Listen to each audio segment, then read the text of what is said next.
बच्चों, कैसे हैं आप सब। आई होप सब अच्छे होंगे। कल मैंने आपको बोला था कि फंक्शन पढ़ाएंगे, लेकिन फंक्शन हम बाद में पढ़ेंगे। वो इसलिए क्योंकि अभी हमने सर्किल पढ़ा, पैराबोला पढ़ा, तो अब हमें एलिप्स और हाइपरबोला पढ़ लेना चाहिए, तो हमारा एक पोर्शन कंप्लीट हो जाएगा। आज हम पढ़ेंगे एलिप्स, ठीक है। अच्छा, आज मैं आपको बताऊंगी एलिप्स क्या है, कैसे बनता है एलिप्स, क्या होता है एलिप्स। सूर्य के चारों तरफ हमारी अर्थ रोटेट हो रही है, ठीक है, अपना एक चक्र पूरा करती, तो वो जो पाथ बनाती है वो कौन सा पाथ होता है, एलिप्स होता है।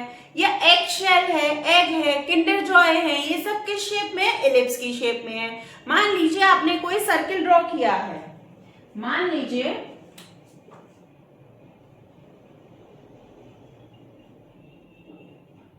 आपने कोई सर्किल ड्रॉ करा, ठीक है, ये सर्किल को ड्रॉ करा जिसका एक सेंटर है। अब इस सर्किल को अगर हम ऐसे पिचका दे, ऐसे कर दे तो इलिप्स की शेप ले लेगा, या ऐसे में कर दे तो इलिप्स की शेप ले लेगा, फ्लैटेंड हो जाएगा, है ना। तो इसी से बना इलिप्स। लेकिन इलिप्स में क्या होता है कि ये दो पॉइंट होते हैं हमारे पास, जिसे हम फोकस बोलते हैं, F1 और F2, ठीक है। अब इस पॉइंट से मान लीजिए ये कोई पॉइंट है, यहाँ पे ये स्ट्रिंग हम पहुंचा रहे हैं और यहाँ पे ये स्ट्रिंग हम बांध रहे हैं, जिसे हम P पॉइंट कह रहे हैं। तो ये क्या है, ये दूरी और ये दूरी का जो सम होगा, इन दोनों डिस्टेंस का जो सम होगा वो इक्वल होगा। तो हमेशा ध्यान रखना है कि इलिप्स में हमेशा टू फोकस होते हैं और उन दो फोकस के बीच की डिस्टेंस का जो सम होता है वो हमेशा इक्वल होगा। सम ऑफ डिस्टेंस ऑलवेज इक्वल, ठीक है, हमेशा क्या होगा, इक्वल होगा। अब आप इस पॉइंट को चाहे इधर ले आओ, ये दो फोकस हो गए, एक पॉइंट इधर ले लिया हमने, तो ये दूरी भी हमारी सेम होगी P पॉइंट पे। हमारा पॉइंट बदल रहा है अपनी अपनी जगह, लेकिन स्ट्रिंग चेंज नहीं हो रही है। अगर स्ट्रिंग 10 सेंटीमीटर की है या 10 मीटर की है तो वो उतनी ही रहेगी, वो घटेगी बढ़ेगी नहीं। और इसी तरीके से जैसे जैसे ये पॉइंट यहाँ पे था, फिर यहाँ पे आया, फिर यहाँ पे आया, फिर यहाँ पे आया, ऐसे ऐसे करते करते इसीलिए क्या बन जाता है, इलिप्स बनता है। इसीलिए क्या बनता है, इलिप्स। ये क्या बन गया, हमारा इलिप्स बन गया, ठीक है, क्योंकि पॉइंट अपनी पोजीशन चेंज कर रहा है बट स्ट्रिंग उतनी ही लंबी है। तो इसलिए दोनों फोकस को मिलाने वाले पॉइंट की जो लाइंस होती हैं वो हमेशा इक्वल होती हैं, ठीक है, जिससे हमारा क्या ड्रॉ हो जा रहा है, इलिप्स ड्रॉ हो जा रहा है। अब हम देखेंगे इलिप्स की फॉर्मूला और कंडीशंस, ठीक है। इलिप्स की फोकी क्या है, इसका वर्टेक्स क्या है, डायरेक्ट्रिक्स क्या है, ये सब हम देखेंगे। अब मान लीजिए ये इलिप्स है, ठीक, ये इलिप्स आ गया, ये इसकी माइनर एक्सिस हो गई, ये इसकी मेजर एक्सिस हो गई, दो इसमें एक्सिस होती है। ये इसका ओरिजिन है, ये इसका ओरिजिन है, ये इसका फोकस है, जो हमने दो कीले लगाई थी ना, और उन कीलों से हमने एक रस्सी बांधी थी जिससे हमारा इलिप्स ड्रॉ हुआ, ठीक है, ये आ गया। जैसे कि ये एक पॉइंट ले लो आप, ये P पॉइंट, ठीक है।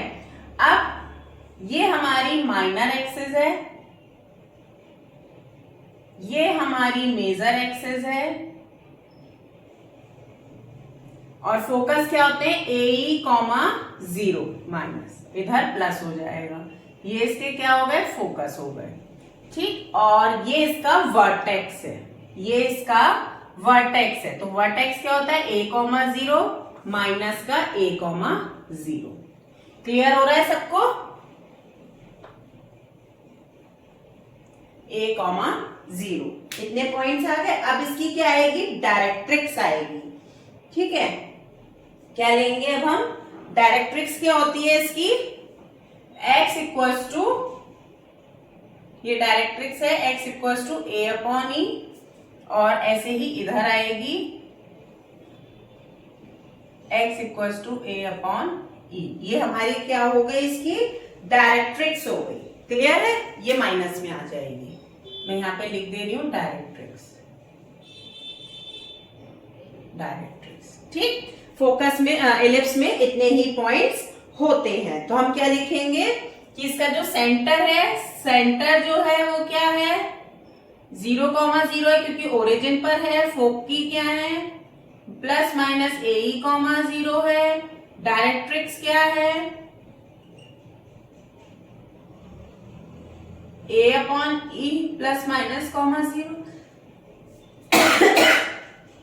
है ना, प्लस माइनस AE ले सकते हैं। ये इसकी डायरेक्ट्रिक्स हो गई, फोकी हो गई, वर्टेक्स हो गए। वर्टेक्स क्या है A,0 है वर्टेक्स, A,0 है वर्टेक्स, वर्टेक्स A,0 हो गया।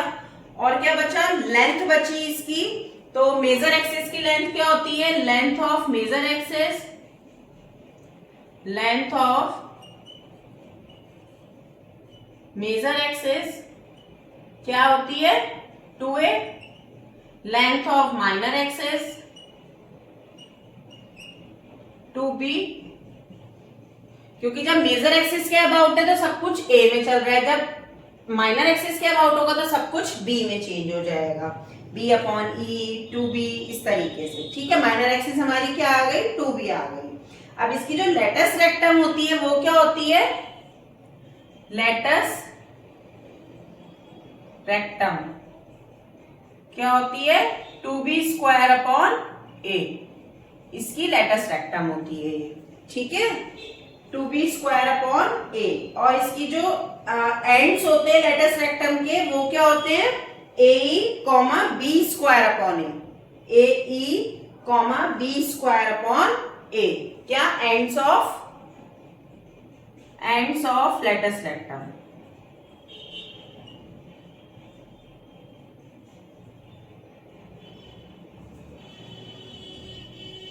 AE, B²/a, प्लस माइनस में B²/a। आई होप यहां तक सबको क्लियर हो गया होगा। अब इसके आगे और कंडीशंस हैं, फॉर्मूलाज हैं, वो देखते हैं।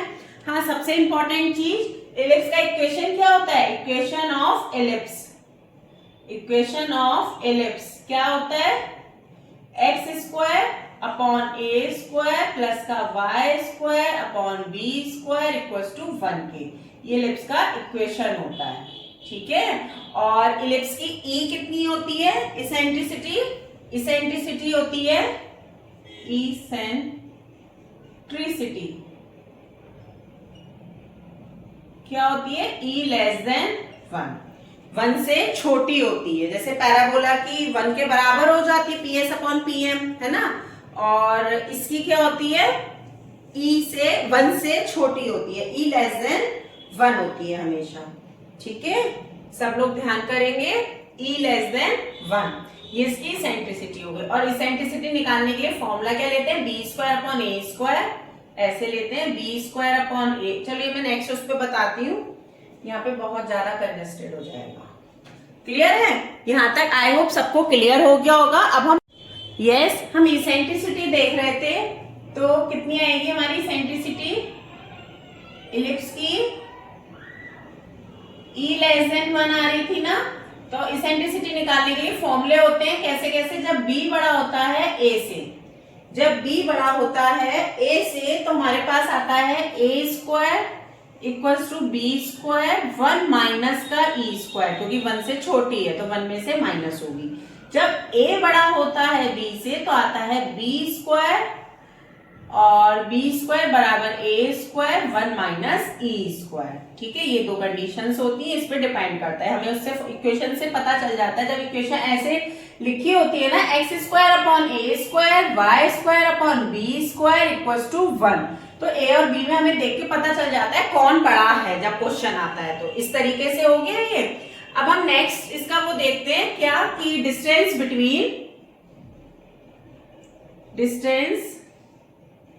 बिटवीन फोकी कितनी है 2AE होती है। डिस्टेंस बिटवीन डायरेक्ट्रिक्स तो कितनी होगी 2A/E, क्योंकि A/E डायरेक्ट्रिक्स होती है तो डिस्टेंस कितनी हो जाएगी 2A/E हो जाएगी। ठीक है, और अगर हमारे पास पैरामीट्रिक फॉर्म में चाहिए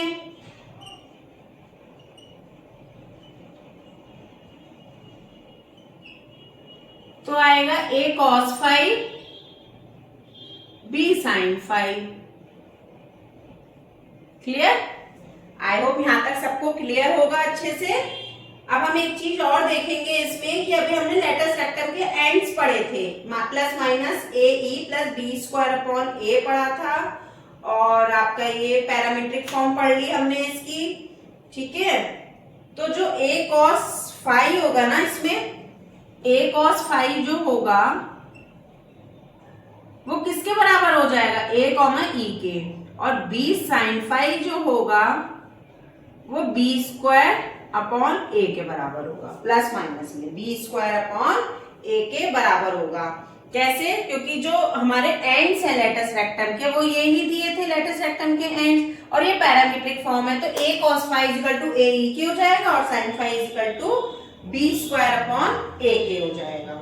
ठीक है, आई होप यहां तक सबको क्लियर हो गया होगा। अब हम नेक्स्ट कंडीशन देखते हैं। देखिए, the eccentric angle of extremities of latus rectum of the ellipse X square upon A square plus Y square upon B square equals to 1 के। तो अभी हमने लेटस रेक्टम के एक्सट्रीमिटीज पढ़े थे, क्या थे, है ना, और हमने पैरामीट्रिक फॉर्म में अभी पढ़ा था क्या, कि पैरामीट्रिक फॉर्म में हमने पढ़ा था, parametric form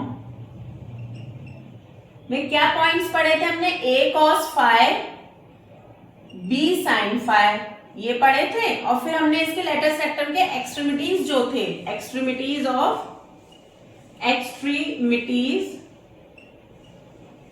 of latus rectum,